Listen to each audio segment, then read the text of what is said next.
Hello, everybody! Putting this up in our headphones, Charles. I'm gonna need a little more in the mix. All right. All right. More of the mix indeed. Hello, everybody, one and all. That was amazing, Levi. Thank you so much for being on. I could do the whole routine, but guys, we have Levi Jacobs on the show. We just need to acknowledge that right out of the gate. Levi Jacobs, author of the Tidecaller Chronicles and so many other amazing stories. Thank you for being on the show. It's my pleasure, and I'm super pumped for this one. I've wanted to be on an FCF for a long time. You guys know that. I think every listener out there also wishes they could be in this hot seat right now, ready to create some fantasy. You do us way too much kindness. We always feel like FCF is just the off the rails. So to hear you come at it in the best kind of way. I mean, my message to all of them out there is like, you'll get your 15 minutes of fame. Never stop believing. This will be you.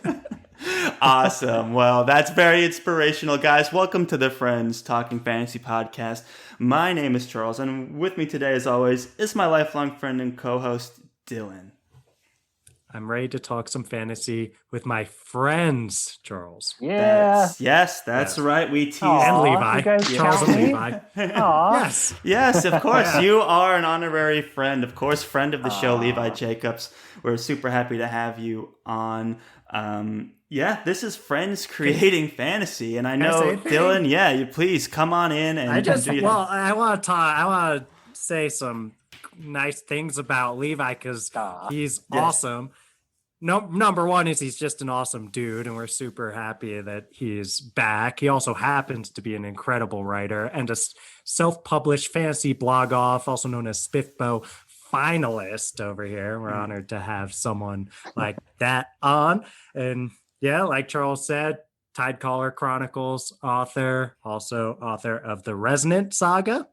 And we have book 2 of the Tidecaller Chronicles is out. Charles and I. Yes, that's Witch of Wealth and Ruin. Yeah. And we're so pumped. And Levi, we're so pumped about getting into that book soon. Man. It's on sale now. Guys, Google Authors Direct Levi Jacobs and buy all the stuff. Authors Direct is Levi, you'll have to chime in, but it's more author friendly, right? Than so it's instead of me being beholden to like the giants who then take my book and sell it for what they want to and have control over how it looks, but mostly about the price and like how much time it takes to come out. I have complete control on this one. So it's just for audiobooks, but you'll find my audiobooks there cheaper than you can find them anywhere else. And still paradoxically, I will make more money if you buy them there. So that's awesome. You pay less, Levi makes more. I don't think it gets much better than that. So it does. Yeah. And Levi, I want to say, so first off, we love Daughter of Flynn Fury. We talked about that way back. We interviewed you way back, and that was such a blast. And it was the kind of thing that when Charles and I had you on immediately after, like, he was so awesome. Like, it felt like, Charles and I are lifelong friends. That's part of the whole shtick and all that kind of stuff. And we immediately just felt like you were part of the crew, and you're so much fun to hang out with, even, when we were talking before this too. So I want to say all that. Awesome dude, and I highly recommend Levi's books and checking out the interview and our discussion of Daughter from Fury way back. Definitely check. It was a good episode. Yep. Oh, wow. I mean, I felt very flattered when I listened to your spoiler-free review of it. I was like, these people who you were not friends yet at the time. That's right. I was like, they had no reason to say nice things, and they still did. we had nice reasons. It was the work that you created. And Dylan, I got to ask you a question. Can you believe that we have a SPFBO finalist on Friends Creating Fantasy today? Like, what are we doing here? And it's a good thing we get along so well, because this series, this Friends Creating Fantasy, gets a little bit off the rails ourselves. We literally do not prepare anything. It's all improvisation. So it is going to be the three of us. And I actually feel much more comfortable now that we have a published author in the works. Real life writer. Like I actually feel a bit more relieved now, but you never know. The generator can giveth and taketh away. So the way this works, and I feel like, go for it. Well, I was just gonna add to the folks at home that the stakes are high tonight because I am in the market for a new story to write. I'm looking for a fun project over the summer for me to dictate as I drive long distance, which is a part of my summers. And who knows? The friends may create the bones of a fantasy to be released in fully fleshed form later on. You heard it here. Listeners, we could potentially be the genesis of an actual book, a published book. I mean, usually you just get some outlines out of us at the end of the episode, but who knows? Hopefully we may be able to inspire Levi to go off and write another one of his wonderful stories. I mean, can you imagine such a thing, Dylan? I hope it happens. Is what I'll say. We're going to try really hard. I'll say something else, which is that it's totally cool if you walk away not feeling like this is the story for you to tell. We just put a bunch of nonsense together, and I do not want there to be pressure on you. We would be absolutely honored. It'd be so much fun if you took that awesome authorly voice to one of our stories, but just hanging out with us and doing with these friends creating fantasy is more than enough. So that, Levi, that's fun stakes. I'm going to put in my all to try to make it happen. Me too. Let's do this. So I'm really, putting in my all too. Yes. We got to make the best story we can. Guys, we're going to make the best story possible. We're getting this thing published, guys. Let's make it happen. That's great. So let's just go ahead and quickly explain how Friends Creating Fantasy works, guys. We're trying to improvise a book outline, and we're going to do that by randomly generating a book title. We're going to randomly generate a protagonist, and we're going to randomly generate an antagonist. And from there, we're going to see what we can come up with. So let's not delay any longer. Let's start with the book title. Now, normally, Dylan and I, we each go to the generator of very common words you see in fantasy titles, things like dagger, dragon, storm, blade, and we each pick one and use that to make a title. But because Levi is here, and because the Tidecaller Chronicles book format, which is available for sale right now, by the way, as you're listening, uses a 3-noun structure. We've got Daughter of Flood and Fury, and we've got Witch of Wealth and Ruin. So why not pick 3 nouns with 3 people and get that title going? So I think that's a great place to start. And if you guys are ready, I think we just need to go for it. I'm ready. All right. One noun from each friend. All right. Shall we get the generator pumping? Let's get it pumping, generator. guys. Right. Here we go. Beep, boop, beep. Beep, boop, All beep. right. There it goes. All right. So, Okay. Oh, I've got a good one. all right. Levi, as our guest, would you do the honors of giving us the first book noun? The generator has handed me song. Oh, okay. So if you got ice and fire, we've got Okay. trouble. We've got a hit on our hands. What are you talking about? So I will do mine next, and my word is dagger. Nice. Ooh. Nice. Nice. And Dylan? Betrayal. Oh, man. Oh, betrayal. Song of Betrayal's dagger. The dagger of the betrayal betrayal and song. song. I think dagger of betrayal and song kind of has I a like nice that. little ring to What it. about Song of Betrayal and Dagger? Okay. That's a good one Like- too. Yeah, or Song of Dagger and Betrayal sounds a little bit better, I think. Song of dagger and betrayal. My vote, and again, I'm not going to go off and write this thing, so take that for what you will. I kind of like dagger of betrayal and song. Mm-hmm. I like the flow of that. Okay. But I'm open to other ideas. Yeah, so Levi? the X of X and is how I titled my books, and I think Yes. it's good. Yeah. Dagger of Betrayal and Song. Mm-hmm. I think that we just need to throw some of these out there, and then as we're getting into the meat of the concept, something will make a lot of sense. Right. And we can pluralize the words. We can add even more words. Songs of something sounds interesting, like songs of daggers and betrayal. Okay. Ooh. What? Yeah, and what I like about prioritizing the song aspect of it is it kind of makes it it's like how a song of Ice and Fire is supposed to be like, it's a story of right. That's a good point. Icy characteristics and fiery characteristics. So it's like, it gives us a lot of freedom to work with this. Like, this is the song we're telling of these things. But the dagger of something, Yeah, it kind of feels like you're going to be handed an artifact rather than a book. I'm happy to go that direction. Should we do songs of dagger and betrayal? Song of Daggers and Betrayal? Was that what it was? Or is it both songs of daggers and betrayal? Or I like song singular. Okay. Ooh, song of. I like that. Yep. Song of Daggers and Betrayal. I like Song of Daggers and Betrayal. All right. Let's pencil that in. Guys, we got a title. Song of Daggers and Betrayal. Excellent. Now, that is an excellent title.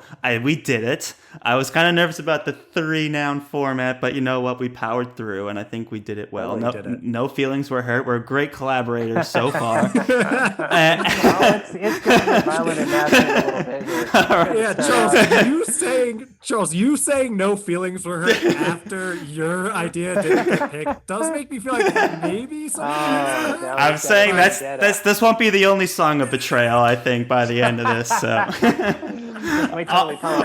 Already my co-host siding with Levi over here. No, I'm kidding. I'm supposed to be the swing vote, not I'm not trying to be the Yoko Ono of this Beatles. Oh man!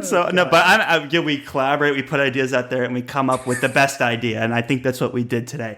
But we got more exciting stuff to generate here. Yes. When we go to generate protagonists and antagonists, we're generating two things. Okay, we're generating the role, and that is like are they a princess, a warrior, a king, a queen, a knight, a philosopher? And then we're also generating a trope. Are they an anti-hero, a chosen one, a secret heir, a reluctant hero? Ooh. There's so many options. So by choosing one of each, we have our first character. And traditionally, we generate the protagonist first. Now, I believe, Levi, you are going to generate the role for us for our protagonist. And then Dylan, you will generate the trope. Indeed. So whenever you're ready, Levi, we will take that role of our hero. So there's one in this list, but it fits a little bit too well with song. I've always wanted. I have not chosen yet. I'm not trying to influence the generator because these ways is it Bard? Me. But Bard would be pretty awesome. Just saying it. Okay, so here we go. Beep boop beep boop. Boop beep. It shares a lot of letters with Bard, but it is in fact barbarian. Oh, okay, all right. There's a lot of daggers involved. Belting out drinking songs in a tavern. All right, so we've got barbarian. Now, Dylan, what kind of barbarian do we have as our protagonist? So exciting. Let's ask the generator. Beep, boop, beep. It is an anti-hero. Oh. We've got a little bit of a Logan Nine Fingers-y type situation for our first law fans. An anti-hero barbarian protagonist. And okay. Yeah. That's the a classic. Stuff, Levi. Yes, the interesting stuff, Levi, is when it spits out things like an anti-hero villain. It's like, what? That was our first one ever. We're like, is this a horrible idea for a show? It was a sidekick protagonist. Just stop right now. Sidekick protagonist. That sounds great. It ended up working out for us, but barbarian anti-hero, I think that's just a classic. We'll see if we can come up with something inspired around that, but I do like the sounds of it. Levi, don't you love Conan? Yeah, so when you said Logan Nine Figures, I was about to say Conan the Barbarian. There you go.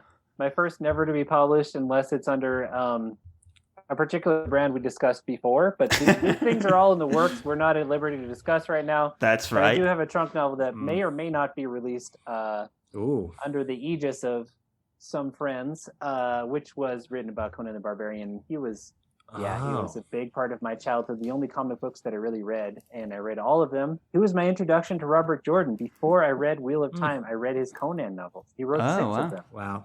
as sort of like a throat clearing before he wrote his like. I gotcha.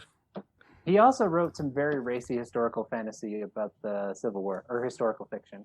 Oh. Interesting. Those were his first novels, and they are wildly different. And it does not fade to black at the mention of any kind of sex. It very much goes into detail. So it's shocking if you used a Wheel of Time. That's a digression. Yeah. That is shocking, though. And we're currently buddy reading Wheel of Time alongside a bunch of other books. So Totally. it is interesting thinking about Robert Jordan writing those. And did I tell on myself that's supposed to be Conan, not like I was like Conan, and people are like, "Hey, Dylan, I don't know." It's like I don't know if Levi being a Conan O'Brien fan is relevant to this conversation. I know. I feel like you would get added. People would at you if you said Conan. It is definitely Conan. Conan. Okay. All right. So I feel good then that we're still kind of in your lane of inspiration then with our barbarian. Oh man, we're in my anti-hero. wheelhouse with this one. That's good to I hear. think it counts as an anti-hero. Okay. Yeah, and I think we can do some good work with that as a protagonist. Certainly, a lot of opportunity there. But let's see if the podcasting gods will continue to shine on us when we go to generate our antagonist in exactly the same way. Levi will generate a role for us, and Dylan will generate a trope for us, and that will put our whole story together. So this one is for all the marbles in some ways. So. I'm summoning up the generator. I'm whispering a quick prayer to the generating gods. And beep, boop, beep. I'm going to click again because I don't think it came up with barbarian twice. We can't have 2 barbarians. We usually have it. Yeah. We don't like to duplicate. Yeah, I feel like the dupes are no good. So we have come up with an antagonist. This may sound familiar to those of you who are true FCF fans and take notes as I do on every episode, because our antagonist role is priest. Oh, that's priest right. Is back in the mix as the antag. The same priest. All right. Yeah. Was he protag in the last one? No, he was antag. I think. No, he was antag. I think he was the antag. Yep. It was in like a. I forget the other type, like the archetype for it, but it was nothing good. It was like a vengeful priest or something like that. Vengeful priest and like rightful chosen one or something, or chosen. Exactly. Yeah. Chosen one king, and Okay, shall I get mine going? Yes, Dylan. What kind of archetype is this? Trope, I guess. Is this antagonist priest character? Let's ask the generator. Beep, boop, beep. The priest has been orphaned. An orphaned priest. Man. All right. Mm-hmm. Okay. Tragic priest. backstory. Tragic. I kind of like that. I'm like, was he orphaned by this barbarian or by a barbarian tribe? Ooh. You see, this is why we have you on, Levi, because it's just immediate, like, okay, I have these things at my disposal. How do I... You have basically 2 tools at your disposal, a protagonist and an antagonist, and you're ready to use them in an interesting way. So I love the idea tie them together tightly. Yeah. Exactly. Okay, I like that as a good place to start. All right. There is betrayal in this too, I want to say. That's right. And so daggers. Daggers. So imagine there's a dagger involved in this. And then if our priest has been orphaned by our anti-hero barbarian, maybe it was a betrayal that made that happen. Yeah. Oh man. I feel like it's a classic story of, like Red Sister, where the orphan enters into some kind of monastery and is raised under the aegis of the religion. So I think that works really well. I feel like the betrayal needs to happen later on. I think it needs to happen on screen. I mean, there can be more betrayal behind. Yes. What if it's one of those books where, I won't spoil anything, but what if it's one of those books where you think that the title is referencing the betrayal that's in the backstory, Yes. and then the big reveal at the end is a betrayal that you didn't see coming. Totally. I mean, what? Okay, the priest is the antagonist, so we have to tread lightly because this is not saying that all priests or religions are bad. But in this story, this is what's going down. What if our barbarian was quite devout and he felt betrayed by the religion? Ooh. A religious barbarian, I kind of like that. That's not a trope we're used to seeing very often. Exactly. No. Yeah, it's or kind if of if they have beliefs, they're like very simple. Like Conan had Crom, and like they may have like found their like code of morality in the world, but I don't feel like they're gonna find them like observing prayers 5 times a day or something. Right. Yeah, like a devout barbarian, like it's in religion. That's got some promise. Just to a possibility. Just throwing it out there. The other thing we have here is that our barbarian is an anti-hero. So we are very much allowed to play with the idea that the villain, this priest who's been orphaned, has actually been in the right, because we've got an anti-hero, so they're not necessarily a typical heroic protagonist. Right, that's well said, because here's like my concern with here's where we could go wrong. We've got a title that sounds like Song of Ice and Fire. We've got a barbarian anti-hero and then a priest antagonist, right? Like these are things that we've seen a lot. But I think if we try and see how can we spice these expectations up a little bit, and I kind of like the idea, yes, the priest is the antagonist, but is he like a villain? And then this idea of, yes, the barbarian is an anti-hero, but is he maybe also have an interesting streak to his characteristic? Like he's devout in his religion, or, maybe he's, I'm not sure. We can spin it in some way. But that, to me, perks my ears up a little bit, and that adds a little spice to the story, which is what excites me the most about these matchups here. Another thing that came to mind, rather than barbarian or barbarian's tribe having been the one to orphan the priest, is what if this anti-hero barbarian was also a delinquent father of said priest? This is the backstory that comes up much later. So he grew up with his mom, and then something happens to mom. He's an orphan, joins the monastery, and then he finds out that Conan, etc., was his dad. Oh, here's another there's a betrayal in the backstory. I like this parental bit, and I want to say something that we don't see a lot in fantasy is a woman barbarian character. I wonder, Levi, if you'd be open to the idea of a mother instead of a father in this and situation. Here's also what I like about that, Dylan, if I can piggyback up for a second. We don't often see, how many times does a character in a fantasy novel become orphaned, right? How often do we see a character get orphaned and then the mom's back in the picture and is a central character in the story? What are the implications there? That's interesting. That's exciting. That is interesting. Yep. Yeah.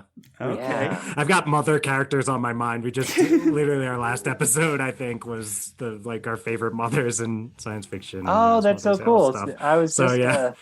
I just interviewed fellow SPFBO finalist Virginia McLean. Just came out with, she's got this Japanese inspired fantasy that's features 2 moms, and the one mom is a warrior mom, and she has to take her 3-year-old with her when she goes off on this epic adventure. And we were talking about it's so funny that we were also talking about how we just don't have very many moms, or perhaps we don't have enough moms in fantasy. And to me, the thing about a mother is their motivation is going to be, or it will often be, so rock solid, and they have so much skin in the game because they've got something to lose. Whereas you're typical rogue Conan characters, I don't really care. I came in on the breeze. I'm going to leave the same way. And it doesn't end up it can be hard to get them really motivated to do something in the story. Yeah, it could be interesting also if they just weren't a great mom. I feel like when characters are moms, that's part of their role in the story. They always either have lots of wisdom or unconditional love, which is always great, but it would just be fun to have a character who's a mom but is also not great at it, or doesn't enjoy being a mom or something like that, and still be the protagonist of the story. That has a bit of drama in the mix. that we don't normally see around motherhood in fantasy. So I think that could be interesting as well. Totally. Yeah. Our favorite characters for most part that came up in that favorite mothers in fantasy episode was they were like these more complex figures that have different relationships, oftentimes like different like Catelyn Stark was among them. Right. And she's a fantastic mother in a lot of ways, but has complicated relationships with like folks like John and stuff like that. So I think that I love the idea, especially with Mother's Day, having just passed and all this kind of stuff, to get into a complex mother, and maybe some. I kind of want redemption, not just for me personally, but for no comment. But for our Dylan's mom, if you're listening, things are fine. She's not. Whoa! I guess we do need redemption. So it's funny. Dylan's like, I can't make a joke about that. We shall definitely look for redemption for all of us, and I think one of the people that could get some chance at redemption here is our anti-hero. Mother barbarian character. I just think this would be such a unique character in fantasy, of complicated mother who's a barbarian that used to be religious. Is like, there's a lot going on here to play with. If we use all of this, and also getting away from the trope, if we do go with her being mother of antagonist, that puts her in an age range that we're not as used to seeing, because if our antagonist is 20, like, even with things moving fast, like mom's going to be 35 at least, or maybe 40. Mm-hmm. And that's kind of older than we're used to seeing barbarians. I mean, because they, And that's a good age for this barbarian to kind of rethink life and maybe even slow down a little bit or something, or maybe like this one last hang up the dagger and maybe this one last charge or something, like that kind of trope. I just like this idea that maybe this barbarian antihero, like towards the end, is starting to realize that they've maybe been a crappy parent, and they look on their antag's heir and is like, I'm sorry, and I have pity on you, almost. And then the antag, whether they change as a result of that or not, if they're just angry, that could be interesting as well. I like this dynamic. I think we've already decided that these are the roles that we're slating for these characters, right? Are we all in agreement that we've got a older female barbarian anti-hero who is the mother of our orphan priest antagonist? Yes. Everyone following at home? And midlife crisis is what I was thinking, Charles. Yeah. You were saying this like, it's like time to reassess, and Levi, you were saying a little bit older because you've got an adult kid. I'm thinking like, this is a barbarian that's been doing kind of the Conan thing for a while and out there living her life, and she has reached a point now. She's getting older. She's not as strong or fast as she used to be. She's doing that reassessing. Joints and it's like this midlife crisis of like, now I've realized that the important thing is motherhood and family and relationships. And she's like returning to try to suddenly like be that in her adult son's life. And he's like, I found religion. I have this all together already. I'm not looking for that from you. But she is an anti-hero, though. I want to make sure we incorporate some of these anti-hero maybe like, what if she is like she's like, you know what, I'm going to switch to kind of more bounty hunting, try something different, and the bounty taken out is on her son, who she knows about, but she abandoned long ago. And then she sees him, she's like, number one, I don't know if I can kill my own progeny. Number two, he needs to be killed because he's a bad guy.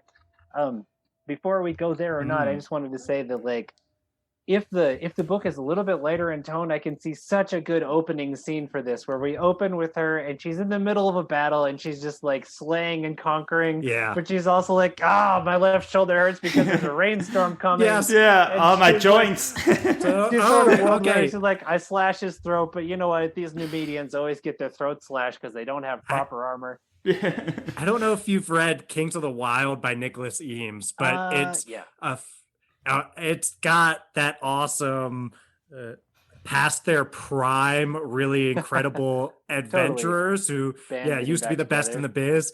And it's so funny. It's so good how he uses that. And I'd love the idea to see you take your authorial voice to that, Levi, and see what kind of fun you have with I think it'd be past her prime barbarian. I mean, we could flip it around also, because there's always this trope of like there's the orphan who's trying to find their parents, right? And what if the inciting incident here is the priest just trying to locate their mother, or they get wind that their biological parent is out there somewhere, and they're like, okay, well, I should track them down and see what they're like. And then it's this barbarian character who's like, who are you? Like, what's happening? And why am I supposed to care that you exist? That could be a potential inciting incident as well, because I love the opening and establishing this barbarian character right away as someone who's a bit past their prime but still kind of badass, and just trying to have that person have an emotional connection or this complicated relationship with a progeny is to me fun. Okay, so what if if we're keeping with antagonist as villain, which doesn't have to be the case, but what if the priesthood that's raised our antagonist is like an evil priesthood, sort of more like you see in Sword and Sorcery, where they're necromancers or whatever, and he's on a mission as antagonist to find his mother, because to come into his ultimate power he has to kill her. Oh crap! Because then you have betrayal. So she's not even seeking him out. She's like, I don't know. I had a baby a while ago, and I knew that I'd be an awful mom. I gave him to the priest, and I left town. I kind of like this direction because we can get on the theme of betrayal on multiple levels, right? There's the betrayal of a parent abandoning a child, and then there's the betrayal of maybe this child growing up to become an adult that then like is hunting down his own mother or her own mother. I'm not married to the gender of this character, but mother-daughter story, Levi. That's another option. Totally. Yeah. I love it. There's mother-son stories I think be interesting too, but I think being open to both. I'm open to both. I think they both present different interesting ideas and themes. I was envisioning the priest as male just subconsciously. I was too. Well, it's a male word. But because it's not priestess, but priestess, right. That's fair. But to be fair or unfair to ourselves, did we make the list with both genders for all of those words, or does it just say priest and on to the next one? I think the way we do it is we can gender swap whatever. It's really the intention of priest was the holy figure. Totally. So it could be priest. We are not that strict to the code here. Totally. Yep.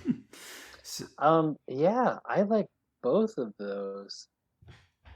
Yeah, and I think we can keep it as kind of nebulous until we have a reason to choose one. To choose one. So we'll shoot for using they for the time being, and we can say, or a non-binary can be in the maybe mix. They're just straight up non-binary. And honestly, if it ends up not playing a role, maybe that's the way to do it, or whatever makes sense for you, Levi. If you do end up deciding to want to write this, we support you and whatever. So cool. All right. So I feel like we have two possible journeys, and it would be really fun to come up with like what is the call to adventure to each of them. The one is in midlife crisis.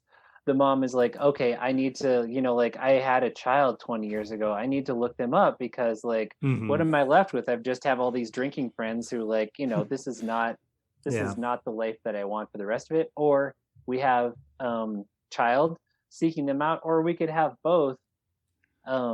Which seems a little bit so I have a problem with books that have too many coincidences in them.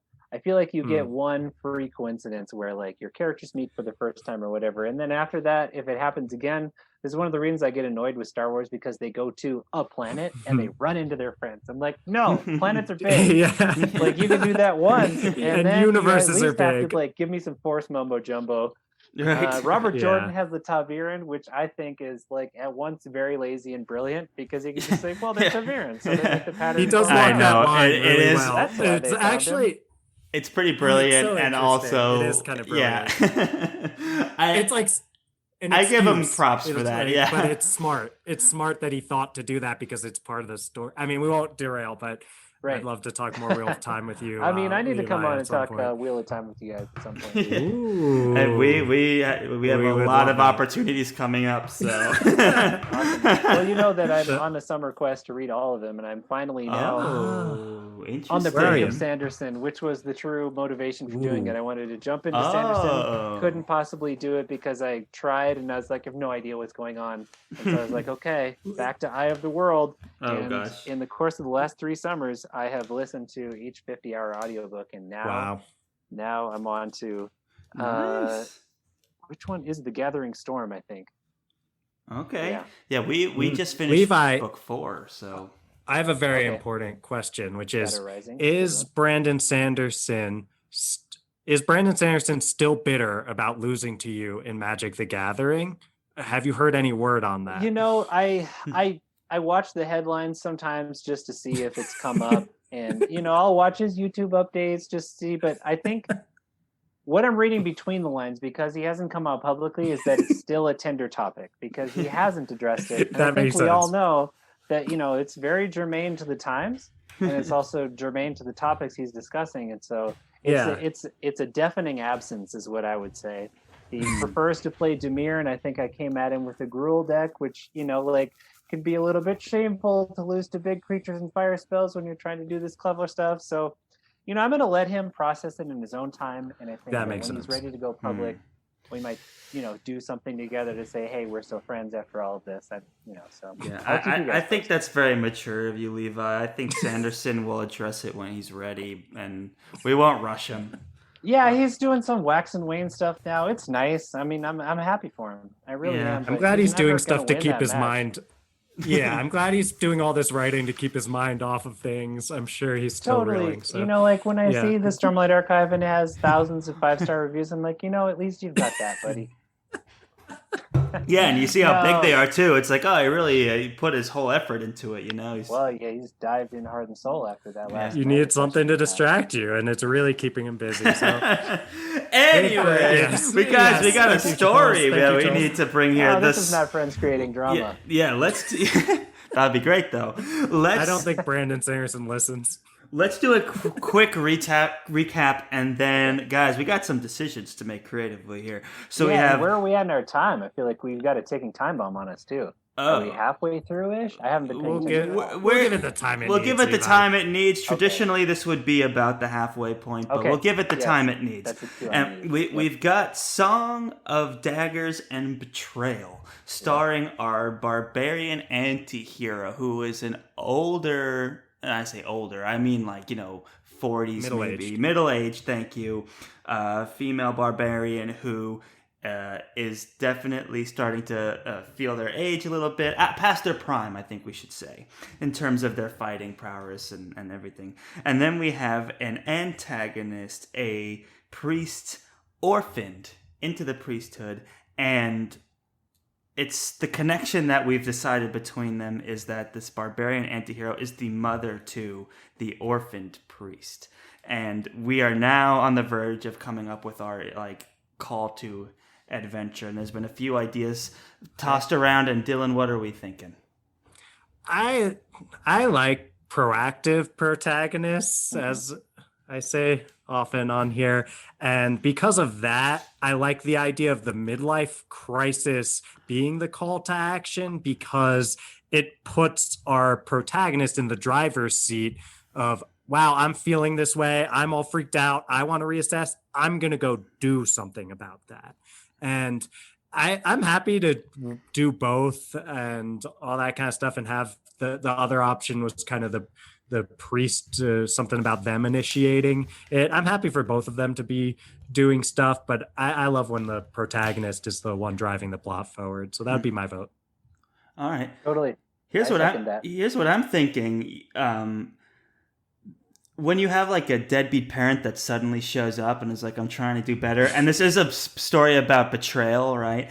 What if we come up with a reason that she needs someone that shares like her blood, or she needs her daughter for some sort of fantasy related selfish reason, almost like, oh, I need a kidney. like you know, like that kind of, because then you bring in some fantasy magic and you bring in the opportunity for betrayal, where it's like, look, I'm older now, I'm trying to connect with my son, I need help, like I'm in my older age, but it's like, oh, also I need a vial of your blood or something. Like I'm not sure what that is. I want to say too, I think part of this though is that I like that. I love working in fantasy elements, all this kind of stuff, but it is ridiculously selfish in a lot of ways already from our anti-hero barbarian to be like, hey, I left you to your own devices with the, priesthood or whatever. And now I'm showing up because I'm in a midlife crisis and I want you to suddenly be my child now that you are already an adult. That is already for me anti-hero move, and like super selfish, making it all about yourself. Even if you're like, I want to be a pro-social great mother, it's like you lost that chance when you abandoned me. And I think that's the depth of the selfishness. Of course we can add all these fun fantasy elements to it, and but betrayal, to me that's more selfish. And betrayal. Well, they betray. Sorry. Well, so there's betrayal in the start. I was going to say that I think that it's such an interesting character to write when they're pulled between this very selfish and perhaps this very virtuous impulse. And that's a pretty good anti-hero, because I feel like when our anti-heroes are our protags, they end up doing something maybe sort of reluctantly that is good. It's like Han Solo showing up in the end of Star Wars or in the end of Episode 4. Like they thought that he'd just taken the money and ran. And he turned out that he would save his friends. So like the thought that I had when you said needs a kidney is that perhaps like our barbarian mother has fallen afoul of some kind of sorcerer who's like, I'm going to need like, something of your child, or else like you're going to kill whatever, like magic mumbo jumbo. But I think those two motivations would be really fun to have together. Yeah, I think we can tie in both in a way that plays to this theme of the selfishness of trying to insert yourself in a child's life that you've abandoned, which we see in dramas all the time, that I think is very interesting. And then also, like, how can we mix in the fantastic and the betrayal and all of that? And this idea that maybe... the daggers. And the daggers. Forget those daggers. Can't forget the daggers. That is a key piece to this story. And the songs, too, guys. Like, don't sell the songs short. Okay, so, like, this is like, suddenly getting pretty hardcore fantastical. But what if she's been stabbed in the course of, like, some... gig? I'm making her more of a mercenary in my mind, but maybe she was a barbarian hunting treasure and she runs afoul of some kind of sorcerer who stabs her, and it doesn't kill her, but he's like, the second that you take this dagger out, it's going to, unless you put it into like your own progeny. And so this is like a real midlife crisis. Like, brutal. I cannot keep walking around with this sticking out of my chest all the time. So it's like kind of a ridiculous thing, like that she's got this like dagger that almost brings it into like the horror elements. It's kind of interesting, because it's like, what do you do? And I think there's hope for redemption there, because she may be like, you know what, like, this 20-year-old kid, like, I don't know, I just, like, I'm not done living yet, like, they owe me this or something, so they could be really foul, and then they could come up with some solution in the end in which, like, she stabs child without having to kill child. But that might be going a little far. It'd just be that's some fun dagger magic, I think. I mean, been stabbed, but yeah. So something that makes me think of Levi, I think it's really interesting, I think what you're saying is really interesting. I hope what I say is interesting too. And I think that, so first off, the daggers and the betrayal, there's like an easy connection there of this like stab in the back. I mean, so I think there's something to play with there. And if the dagger's already involved by being literally embedded in our protagonist, it's kind of this thing where you can play with the idea of like, is she gonna stab him in the back literally? And then if we want redemption, there's some sort of reason why, like, she gets the opportunity and she chooses not to do that. Maybe she chooses to die in the end. Something like that could be what if the interesting. I daggers the idea for what if the friendship. daggers killing them slowly, like some sort of magical poison element, where Like it gives her that sense of Fane would have. yeah, exactly, or yeah, exactly like that. Cue discussion before we started recording. So that's exactly what I'm thinking, and that way it gives it a sense of urgency. So where there could be these moments where she's having a genuine connection with our antagonist here, but then she gets like this painful reminder that she's got a decision to make or something like that. Like that could be a piece of it. Right. And I think now, like, we need to come back to the thread that the generator has thrust upon us, that this child is like sounding pretty virtuous and innocent right now, but they need to be our antagonist. So yes. What is, like, what did they, how are they antagonistic? The thing that comes up for me is if our protagonist is this anti-hero who's super selfish, at least at the start, and because they will die and they're having a midlife crisis, then like you can be the antagonist of that story without being a villain at all. And we can shoot for a villain, but you can be an antagonist literally by just being like, I don't want you in my life and I don't want you to stab me to save yourself. I think that's interesting. Oh man, what if in order to earn her child's like he or she is like, the thing you need to do is join the priesthood, join the monastery, show us that you can be a devout barbarian, and then I'll consider like lending you some of my life's blood to get the true fish out of water story. I don't know if we're stacking too many stories on top because it's already a midlife crisis story, but she tries something and she's like, maybe I'll be a mercenary, whatever, and that goes afoul and she gets stabbed and then she has to find child. And then the actual thing that she needed was to become devout with child and, like, I don't know, do penance for all the awful things she did as a barbarian earlier. It could be an interesting way to go. And I just love the fish out of water story when somebody has to do something they're so bad at, especially if it's been a barbarian that long. Yeah. I love this, Levi. I think that here's how I'm imagining it now is it starts with this like barbarian just doing barbarian things. Sure, she's getting old. She's getting a little bit outside of her prime. Her shoulders hurt and all that kind of stuff. She gets stabbed, and she's still in a place at the point of getting stabbed and she's like, oh, I got to search out my progeny, all this kind of stuff.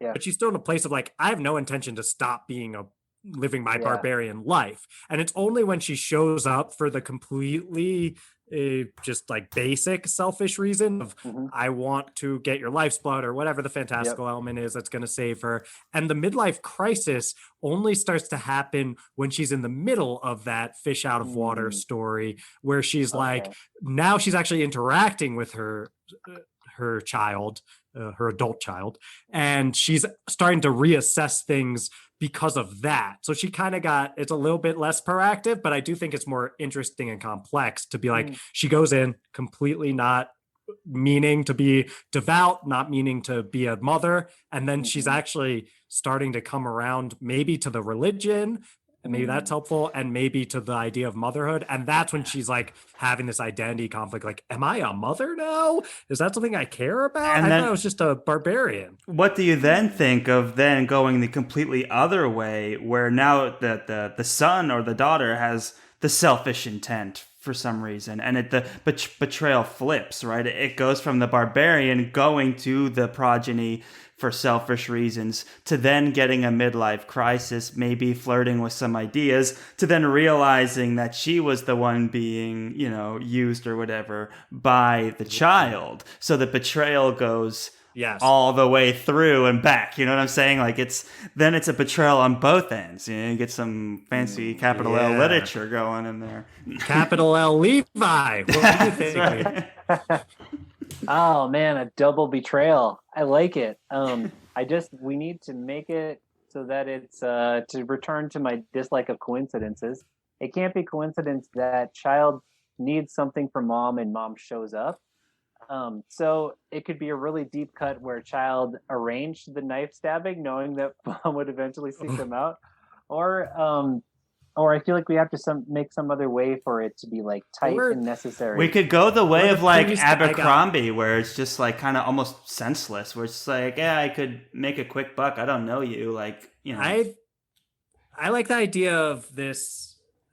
Maybe child does not need the mother character in particular, but they do need some sort of sacrifice for some sort of ritual or something. And maybe there's some slight characteristic about the barbarian character that makes them a good fit for being a sacrifice, but not something that makes them like the chosen one for the sacrifice. Like they're just, and maybe the sacrifice is just a person, and the priest character is like, yeah, like we should use my mother. For some reason, she's trying to come back into my life. Maybe the priest doesn't know about the, like, hey, I need your life's blood to save me from the dagger bit. So mother coming in like, hey, like I'm here. I want to be a priestess and I want to be your mother. And then they're like, okay, like sure, yeah, come in. Yeah, like to be a priestess, all this kind of stuff. I'll bond with you. But this whole time, the character, the priest character, the child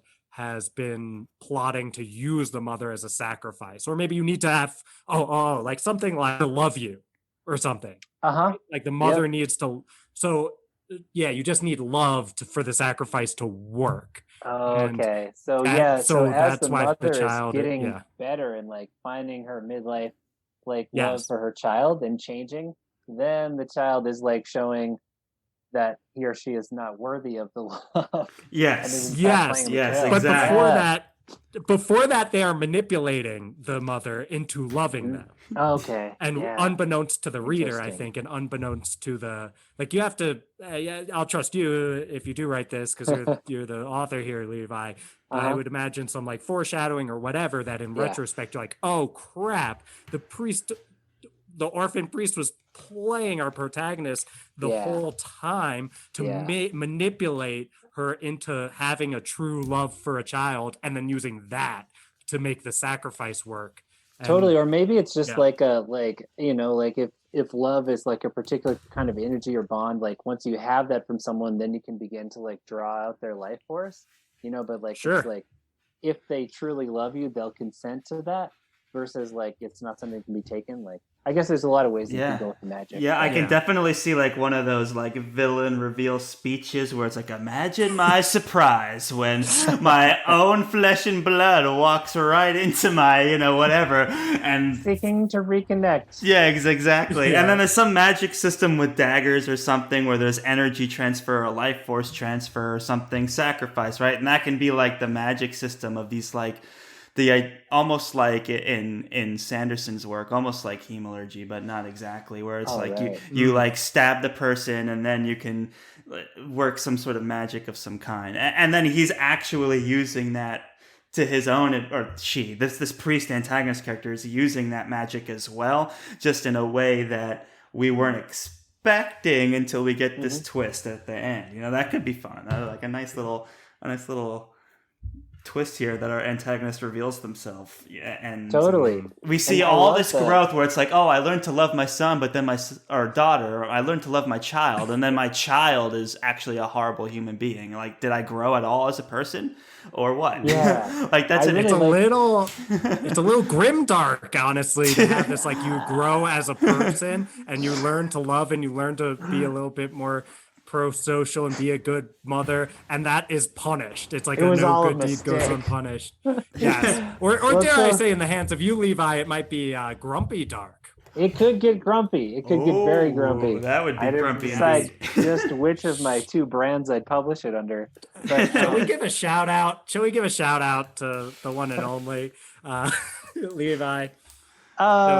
Are you referring to my most vocal and passionate Twitter fan? Yes, I think it would mean a lot to him if he could hear you on Friends Talking Fantasy. I'm sure he'll listen to this episode because you're on.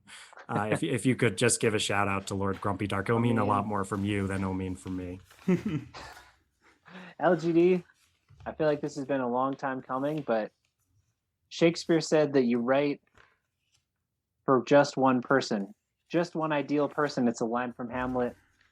And when I met you on Twitter and I saw the passion, the true passion that you held for Gax and Alethea, I knew I'd found my true reader. I'm still not chills. convinced that you're not Lord Grumpy Dark Levi. I'm just gonna say it. It's difficult to be one's own ideal reader. It's the perfect audience. So what can I say? LGD's been very private about their identity, and who has the most to gain from his existence, I ask you. And so, I'm not entirely convinced it's not you. But it's me or Taylor Swift, and one of us needs attention more. That's than the other. actually a fair But point. that's how you throw them off. It's actually Taylor this whole time. That would be quite the twist. Because she has such a good Taylor's alibi, burner and I account. don't. Like, we're not fools, Taylor and I. She knows how to avoid ever being detected in her love for my books. Taylor, you don't have to come out. I know you're listening to this, and it's cool. Like, She just created that account so she could follow you, I think. Yeah, because she, she's got a thing, no follows. Yeah. She Yeah, loves that's a our- thing. Yeah, so she's got a bunch of alt accounts, I guess. Hey, what I else- just won. Anyway, I think Yeah, we're what I was gonna circling say- around the great story, and you were going to say, Levi. Yeah, so like in this, so I feel like we've taken it kind of the crux, like what I would think of as the end of the second act. Like we're like 80% of the way through the book, maybe, and shit has like we've had our initial adventure. It's gotten complexified. We've had our twist, which is that like child is actually using mother. And I was just gonna say that like we do have the grimdark option of like mother at the end is like, you know what? Forget this. I'm a bad mom. Like, I don't know if you remember the scene from The Crow where like the mother throws her eggs in the trash. That's kind of a deep cut, but there's a mother reference in that one. And she could learn nothing, and then we would feel like, yeah, the world is essentially meaningless, and like this was dumb but kind of interesting.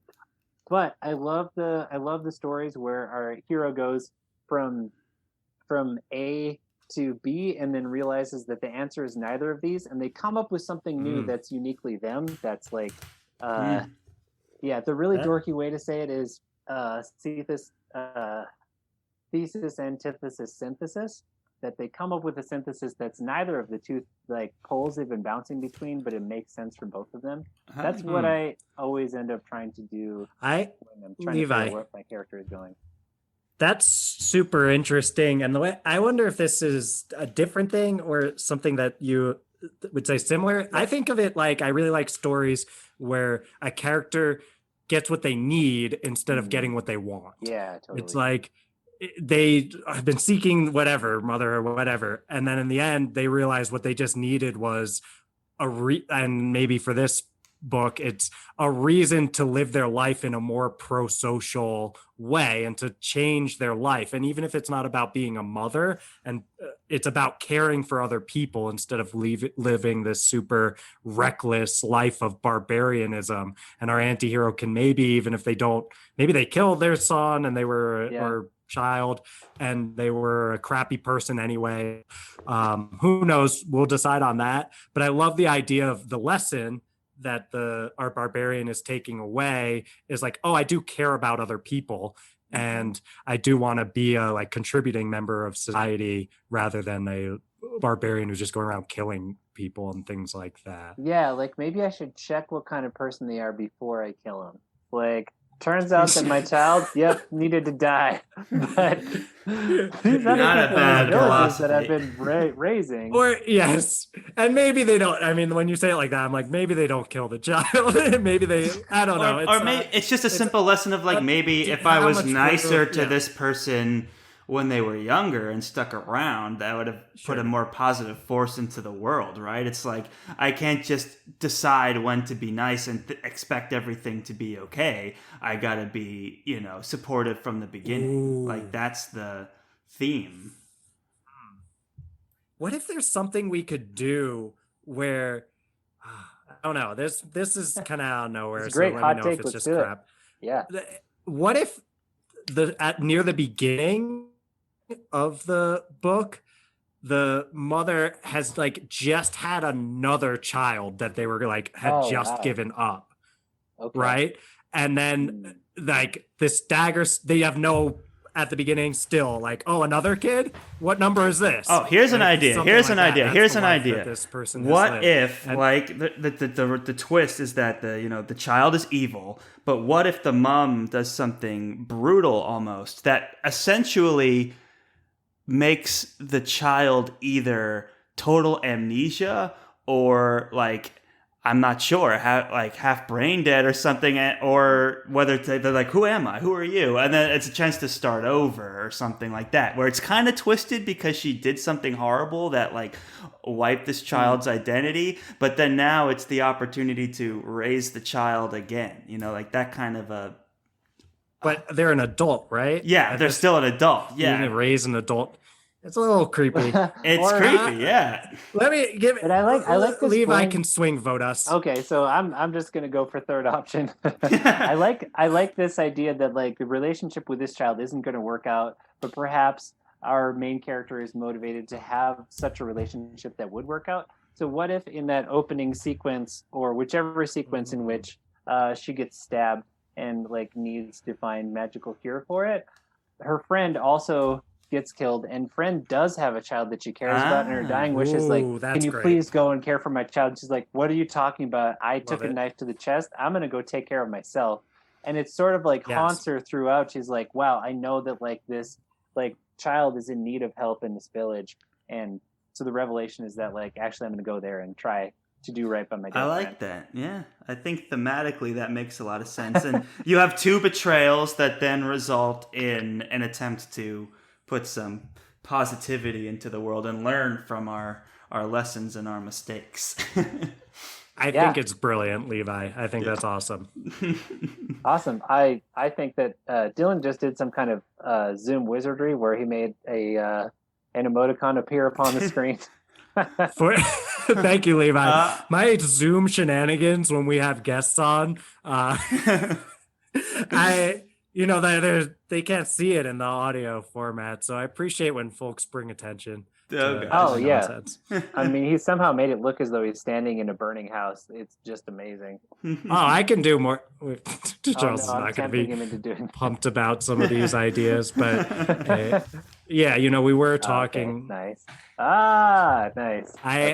I have put up my Wheel of Charles covers right now, but before, I just put a clapping symbol up on the Zoom call, which a lot of folks probably know. Alone, so. And that was and I put that clapping symbol up because Levi, you brought just that incredible delivery to the ending of this story to make it wrap back around from this idea that there is a character at the start, sort of potential adopted child that they sort of abandoned, but that child still has time with the new lessons that our barbarian has learned, that when she comes back, and I love this idea of it like bugging her a little bit, like being on her mind the whole time, and then it coming back around where she's learned these lessons and now she's ready to do better next time with this adopted child. Yeah, and that's our opening betrayal, is like betrayal of like her like traveling companion or whatever, like this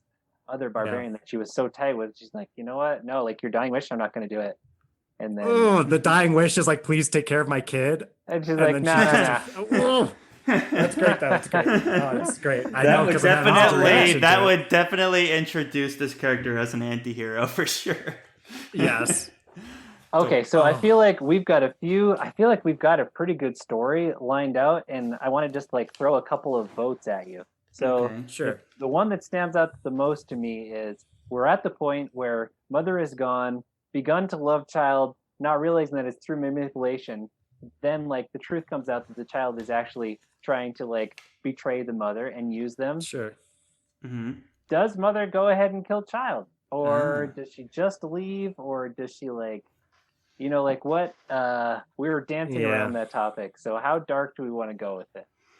I think that it makes sense if she kills him, because I kind of like this idea of the character's not just growing into this, we're in this priest realm, like this saint who does no wrong. Like this is a character who has, for let's say 50 years of her life, or however long, been killing people for no reason, pretty Right. much, or just because they're in her way. I don't think she's reaching a point in just this story of like, oh, now I don't even kill people when they explicitly try to kill me. It's like if they're trying to kill her, I can say, okay, you're done.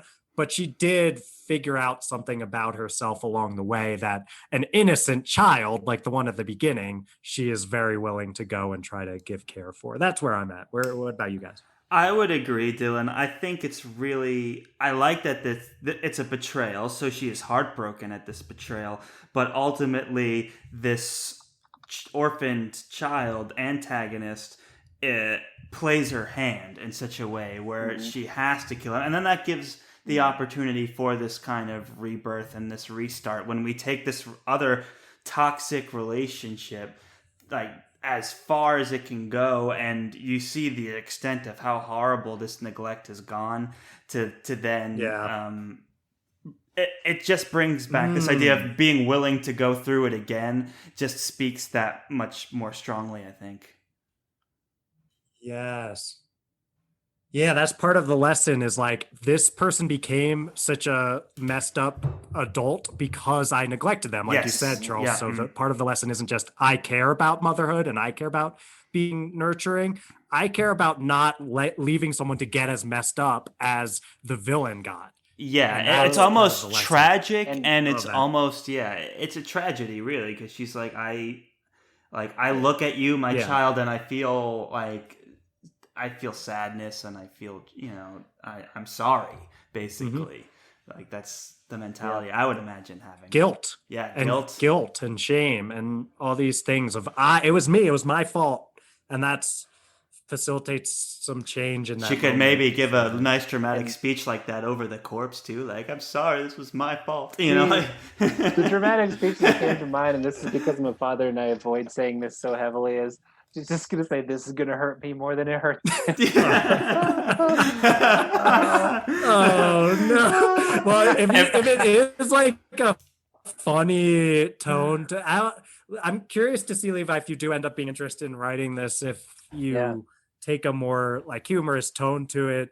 I just think there's a lot of tones you could take here. Yeah, I guess think if you did, you would feel out what makes sense. Yeah, I feel like this lends itself to a lighter tone. I mean, I feel like that a lot of grimdark. I haven't read as much Abercrombie as you guys do, but I feel like there's so much humor in it.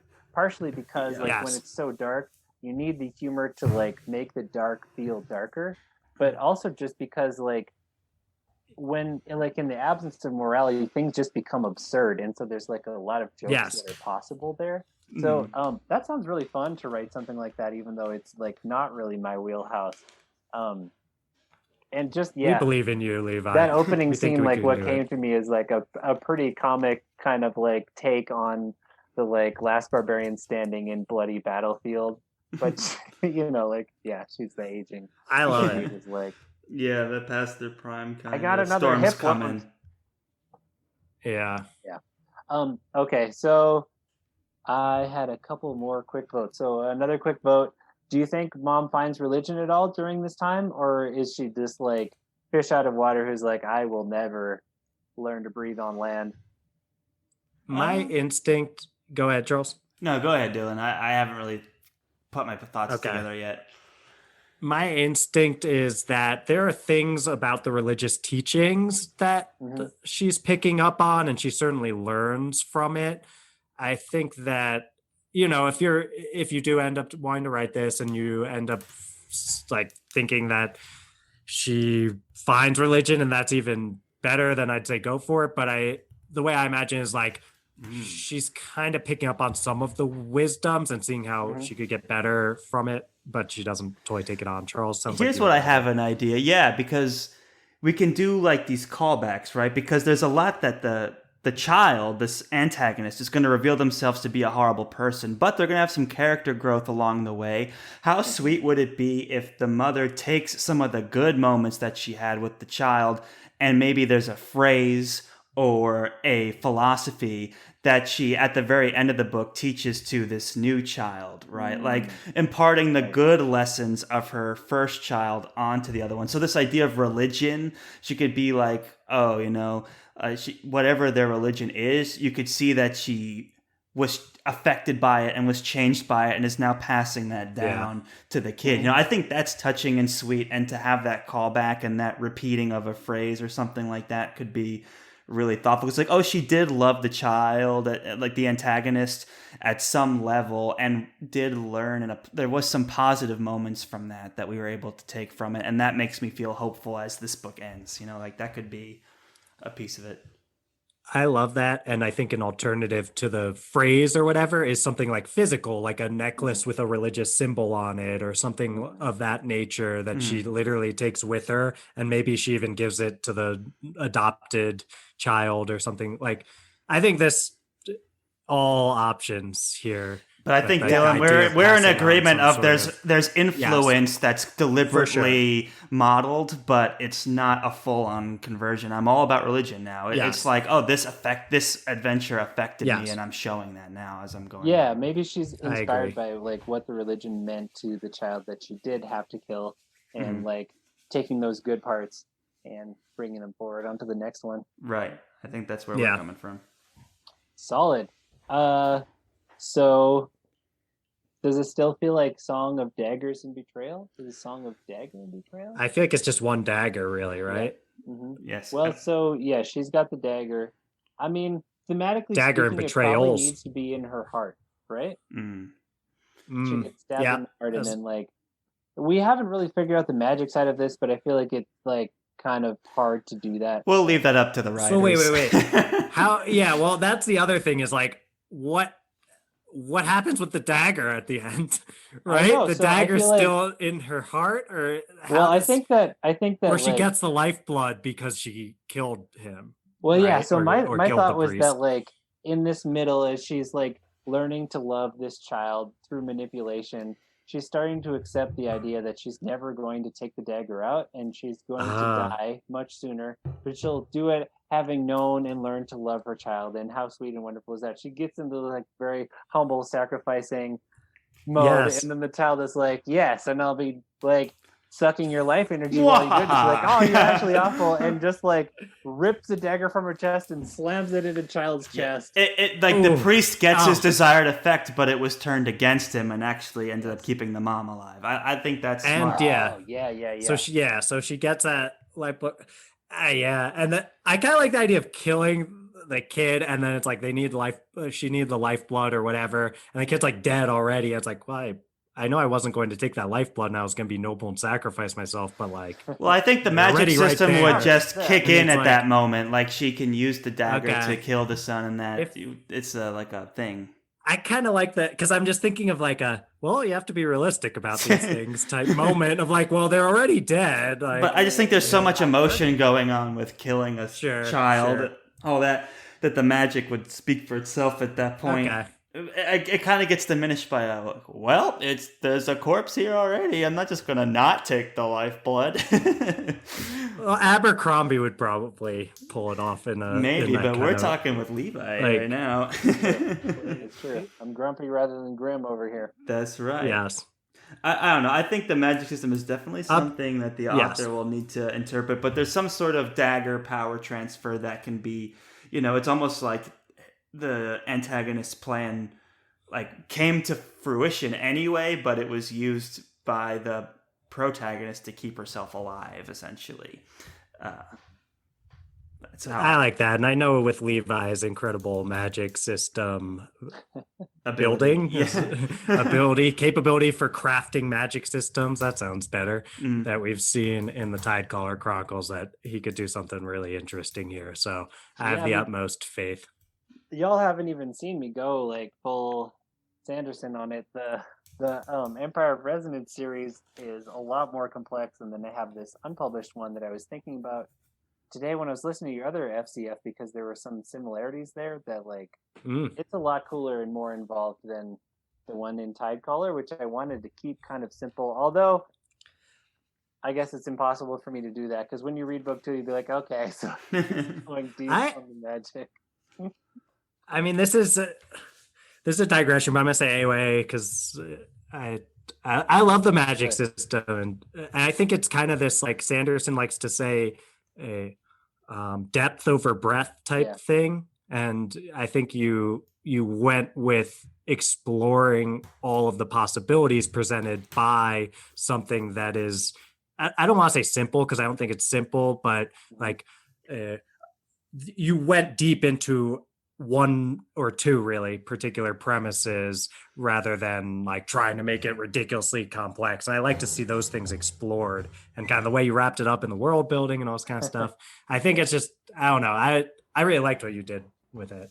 And I think you would do, to bring it back for Charles's sake, who probably wants us on task. Hey, wait a minute. To bring it back, I think you would do awesome with this dagger and the magic system in that. So I'd be pumped. Totally. To I've always wanted to see it write if you did. magical Yeah. weapons. Awesome. Anyway, rolling it back, Levi, do you have any questions that were still remaining? I know you said you had a few. Did you get through all of them? I feel like those were the ones. Yeah, I feel like the remaining question is just like, how exactly does this magic system work? But that, I think, is a fairly boring discussion versus the other ones is kind of fun. So I'm feeling pretty caught up on the fantasy that we've created. Yes. Wow. Together. We've done As it, friends. guys. As friends. That's right. As friends, Yes. not foes. It wasn't foes creating fantasy, but that would be a fun one to do too. Yeah. You guys are all stupid. This is all wrong. Yeah. No. Yeah. That's that we did it, and I love all of this. But I'm gonna be honest with you guys. Levi, I hope if you do write this, which again, you don't have to, but if you do, I'm open to seeing a new title. This one invites too much. This one invites too much Game of Thrones comparisons here. I mean, if you're going to actually write the darn thing, then you got to change it. But I think I think the premise of it is really great. And no, I think this is I like that we were able to take these tropes and work them in a new way. And it's almost like Shakespearean, this idea of daggers and the hearts and killing family and totally, and all the betrayals. And all the betrayals. It's so dramatic and it's exciting, spicy. Yeah, and we've got the fish out of water, and we've got the midlife crisis, and like the crisis not really working out story. One of the movies that I adore is American Beauty, for its like how deep it goes into midlife. It's an incredible movie. So good. It's a great movie. Yep. Yeah. So yeah. Oh, and speaking of tangential works, as we were banging this out, I was trying hard not to let it go too close to one of my favorite fantasy books of all time that I don't see talked about very much, and I've only read it once, but I was absolutely in love with it. Skullsworn by Brian Staveley. Are you guys familiar with him? He wrote the Unhewn Throne. Yes, I think I read the first book of the Unhewn Throne. I'm trying to remember what that book is called. So The Emperor's Blades, I think. That sounds right. Yeah, it's like these three children. Yep, and they go different ways. And they're children of the Emperor, and he dies. Yeah. So that book is book. Like pretty good. It's like really classic fantasy. I think it's interesting. Like he sort of wrote it in like a vacuum, not realizing that fantasy had moved on while he was living in Asia, I think. But anyway, that aside, like the book that he wrote after he was done with that trilogy is called Skullsworn. It's taking like a minor character from the main series that everybody loved and telling backstory of hers, and it's so good. Interesting. The quick pitch is that she is a trainee in like a cult that worships death, and in order to like rise to full priesthood, seeks out this old flame, trying to get him to love her so that she can then kill him. And I'll just say that there's also a child involved. And God, it's so good. It's so good. I have to check that out. Skullsworn. All right. Yeah, I mean, you guys have a giant TBR, but like, I love that. That's okay. It needs more. Yeah. Well, that's awesome, Levi. And I guess do we want to do that popcorn thing? Yeah, we should do the popcorn. I'm trying to see if I am physically capable of it. But we'll give it a try. Why not? And we've done it every other episode, so I can start. Okay, please start us off. Yeah. Well, you seem worried there, Charles. I'll say, it starts with. Well, say the title of the book.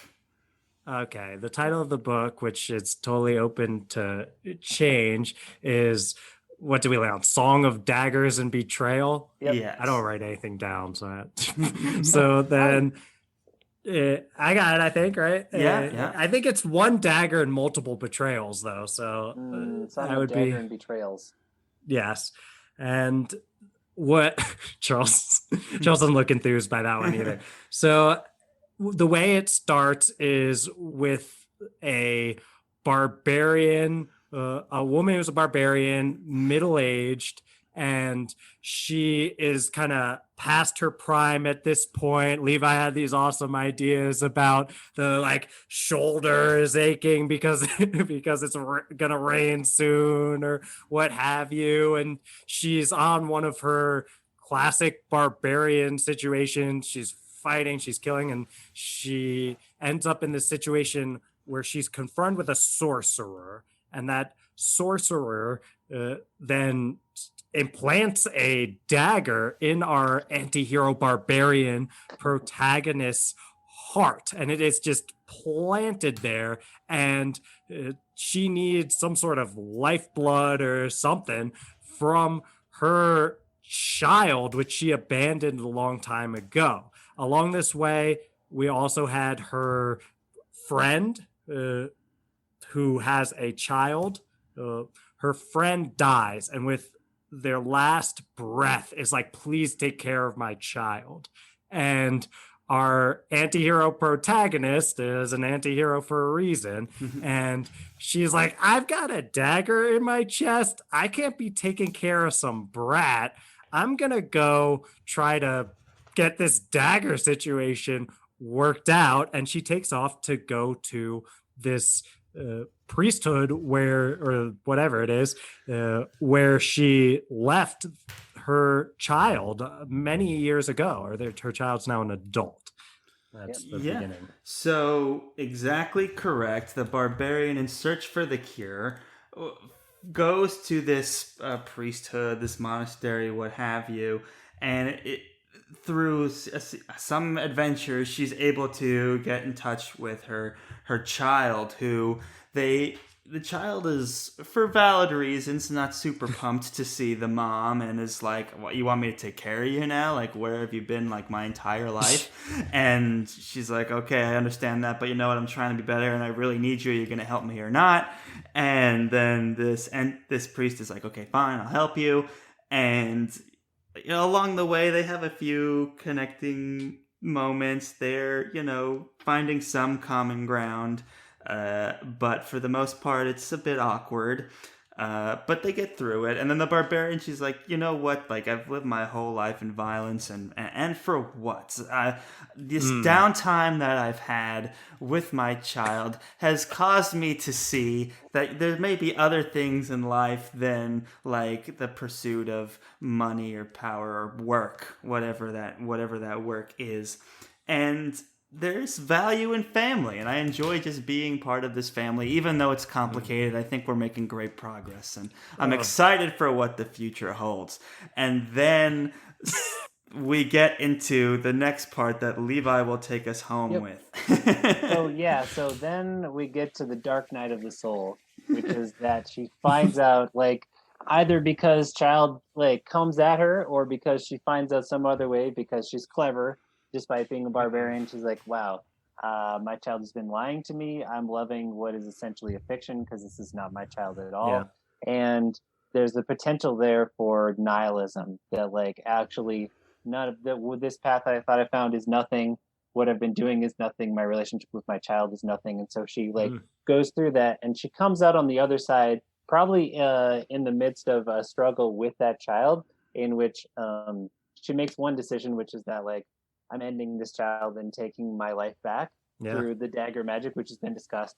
But she also sees that the feelings that she had, even if she was betrayed and manipulated, are real ones, and she's found another vocation. Yeah. Maybe she's not even going to stop being a barbarian, but she's going to teach this barbarian's child the ways of the sword, and also share with them the good things, the good moments that she had, even if it was one-sided, with her child while they were reconnecting.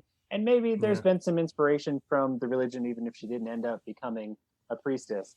And so the book ends, I think, with her riding off in the sunset, anti-hero barbarian style, looking for her friend's child to then be the mother that she never was for the child that she's leaving behind her as a corpse. Dun, dun, dun. I think we did it, guys. I think I think we did it.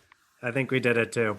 Fantastic. Well, there you go, guys. A Song of Dagger and Betrayal. Still open to calling it Dagger of Betrayal and Song. Just saying. Think about that, Levi, when you're Charles in has there. been Coming full circle. On that the whole time, like this idea of our Gently guiding barbarian the anti-hero.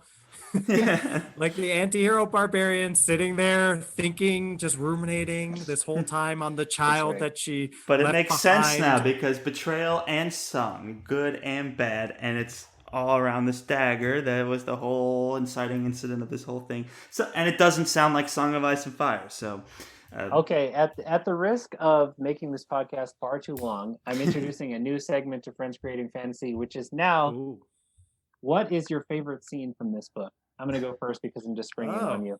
So, all right. Okay. what's the one moment that you're most excited about? So, yeah, for me, I think it's still that comedic opening scene in which we like get the barbarian trope flipped on its head, and we like fall in love with this character who's kind of funny and kind of crotchety, and also like very much not a mom. And like sets us up for the story to be so surprising to see her out of water in so many ways. But in the meantime, is humorous and is still like the scene of like Conan, like with a pile of bodies around him. He's just like a crotchety old female. That was a great moment. If I had to pick a moment that wasn't that one, I would say probably the end where I'm not sure if we end it where she's going back to the child or if she has a quick scene with the new child and it is clearly showing some influence from the antagonist character. Like that to me, it seems like a real full circle moment. It seems like there is that little glimpse of hope at the end, and it's also the effort of the barbarian to be better and do better. And so that to me is a moment I think would be really touching that I would look forward to reading. Totally. Yeah. I love the idea of the opening too. So if you didn't say that, I might have said that. But yeah, I do have another thing that sticks out to me though, but it's more of an idea because I think it would happen, but we didn't flesh out how it would happen, which is kind of when all the cards are on the table and both of the characters are still alive, and there's kind of this like, no, like from the adult child, like, you abandoned me, you neglected me, like, why are you surprised at all that I did not want you in my life and that I saw you as someone to get what I want out of? That's all you ever wanted from me. Like that kind of like, I mean, you didn't even want that at all, and now you want it all of a sudden now, like that kind of moment where the child's airing their grievances. You're kind of like, well, you shouldn't like sacrifice people or try to kill them because of it or suck their energy out with the dagger, but you have a point.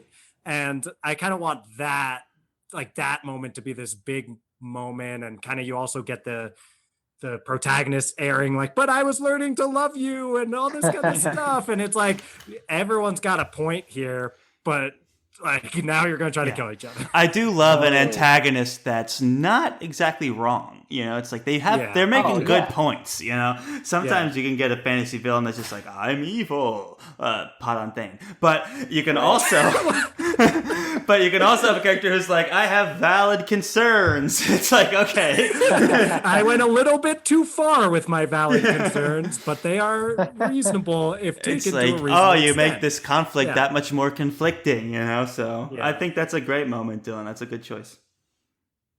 Totally.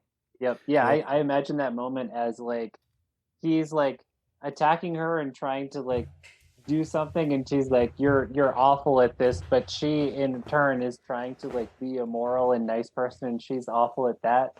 Because like, I just like, if I had to pick another moment, it would be the middle like training sequence where she's trying to learn to be a mom and also to be a moral like religious person, because I think there's a lot of opportunity for humor when she just like a priest surprises her and she just like decks them, you know, because like this is the life that for sure. Oh yeah, those fish out of water moments will be, I think, fantastic. If anyone can write about water, Levi, it is the author of Daughter of Tidecaller Chronicles. The Tidecaller Chronicles. I mean, so we know that anything having to do with water is in the right set hands. this in maybe it'll have to be set in the Tidecrawler universe. That would be amazing. Wow, yeah, that would be something. Yeah. Okay, that's awesome. Well, But this we did dagger it, magic right? could We have some did- implications. Yeah. Don't want to totally the magic derail. would be tricky to figure out, but you know what? I believe in myself. I can do it. We believe in you believe in as you well, too. Levi. Whatever vision you have for this story, we support you. And even if that vision is to go off and never think about it again, but because it just the act of creating it was a This is huge fun. blast. Yeah. Totally. Yeah, it's tons of fun. This has been quite the day for friends creating fantasy to have a published author, SPFBO finalist, author of the Tidecaller Chronicles on collaborating with us, guys. You know that these stories are the real deal now, and we have that kind of pedigree on the show. The stamp of authenticity. That's right. The stamp of Yes. authenticity. Yeah, nailed it. Well, speaking of authenticity, I yes. want to make sure that we give you the chance here, Levi, to talk oh God, I can't say authentically with the pun. I'm just going to say that I'd love for you to let people know where they can find you on the internet, how they can access your books. And we talked a little bit about that, social media, all those kind of things. Let's turn it to you. Yeah, so if you couldn't tell from our mid-episode Lord Grumpy Dark call out, I'm not as good at Twitter and social media in general as I should be. So you can seek me out there, but you may find a team of crickets singing to you. I think I'm going to keep things simple and say that the best place to find out things about me is my website. Go to levijacobs.com/free. That is the spot where you can just pick up audiobooks and ebooks that I have that are shorter, that are totally free, and try them out and see what you think. And if you like them, there are links from that page to find my stuff on Amazon or to find my stuff on that direct sales page for my audiobooks that I mentioned. Also got audiobooks available through Audible. But that's all easy to find. levijacobs.com/free is the place to be. Second book of the Tidecaller Chronicles just came out, Witch of Wealth and Ruin. Yes, it did. Yes, It's a book that I'm very proud of. I'm hoping these guys get a chance to read it because we'd love to hear what they thought. We will. We will. Yeah, and the third book is forthcoming, and then another trilogy, and then another trilogy. If I stick to my It's a wild trilogy of trilogies. plan. A trilogy of We trilogies. expect That is nothing the less. goal I've set for Levi. myself. A trilogy of trilogies and potentially a spin-off. Who knows? Totally. Yeah, I mean, Oh. I'm in it like The Empire of Resonance has so many spin-offs. I've had to like drag myself kicking and screaming away from writing. Actually, one is already in progress, and it's a book that I love. So You guys, Levi's a writing machine. You don't want to miss anything that he's cranking out over on levijacobs.com/free. You gotta go check that out. Check him out on Twitter. He says he's not that active, but you know what? When he is, you want to be there for it. I can attest to that. So hit him up over there as well. And At IR Levi Jacobs. thank you. Yes, Correct. IR Levi Jacobs On Twitter. and And tweet at Lord Grumpy Dark. at your own join the peril. hashtag Grumpy Army. Yeah. Yes. Join the Grumpy Army. And if you tweet anything about the Tidecaller Chronicles or Taylor Swift at Lord Grumpy Dark, then I'm sure that he will respond. I can't speak to the tone of that response or anything like that. I can't be responsible for Lord Grumpy Dark's actions, of course, as a LGD separate remains person a mystery. entirely. Yes. But Well, Dylan, you're not off the hook either. You're on my suspect list for being Lord Grumpy Dark, so don't think. Lord Grumpy Dark's bio says it's not me. So. Yeah, well, that's the perfect cover. Does it say it's not Taylor Swift too? Because I feel pretty convinced that yes is behind all of this. Yeah. This is someone Who else is would know Lord her Grumpy well Dark. enough to drop those memes. That's Those true. Juicy Swift memes. That's true. Yeah, I think it was Sarah from Fiction Fans podcast's alibi that she claimed was that she was not a big enough Taylor Swift fan to be Lord Grumpy Dark. That doesn't clear her But a big in my enough eyes. Levi fan, apparently. Yeah. That's She did not, awesome. because Yep. Lord Grumpy Dark's a huge Levi Jacobs fan. I think claims to be world's #1 Levi Jacobs fan. Well, And like I she did said, not say that was a reason not to be. So maybe she is. She's on the list. Yeah. We'll get to the truth of his identity one day, but until Hashtag who is then- LGD. yeah, hashtag who is LGD, guys. We got to get to the truth. But until then, Levi, thank you so much for coming on the Oh, show. man, my pleasure. Yes. We have been looking forward to this since the last time you came on months Me too. ago. Yeah. And it was all we could have hoped for and more. I was Awesome. just to have you on the silliest segment we've ever created. To have you come along for the ride, it has been a lot of fun. So thank you for your support, Levi, and we appreciate the opportunity to have you on. Totally. Likewise. So grateful. Yep. Thank you so All right, much, Levi. guys. Yeah, thank you. And check out Daughter of Flood and Fury and then Witch of Wealth and Ruin. We've read Daughter of Flood and Fury and we endorse it. Check that episode out. And I'm sure we'll be talking about Witch of Wealth and Ruin very soon. So I think without any more delay, I think we're ready to wrap this episode up. What do you guys think? That sounds appropriate. Yep. All You've right. got a book to write, gentlemen.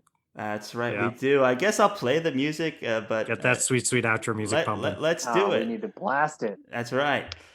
Yeah.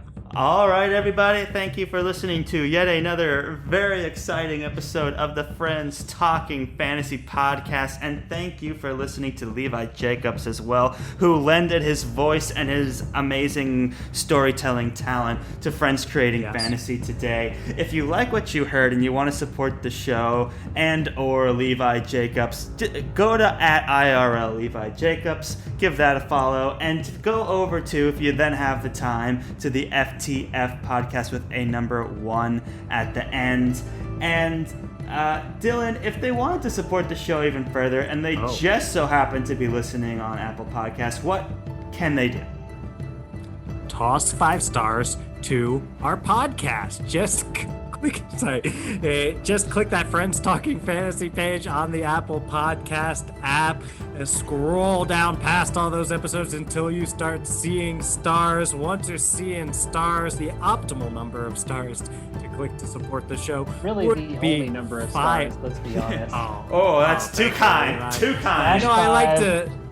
I like to give openings. You know, if you thought this was a 4-star performance, I understand. I will not 5 accept is the anything best less number. than 5. I'll track you down. You heard it So here Levi first, might guys. track you down if you go If less you're than gonna 5. rate the best, people. That's right. Oh, that's nice. And leave a review if you have extra time, but just listening is more than enough. Thank you so much. Just listening, guys. You're the best. Levi Jacobs, again, Witch of Wealth and Ruin, out now. What are you waiting for? The audiobooks, guys. Check those out as well. Thank you all so much for listening and playing along with us today. And as always, go forth and conquer, friends.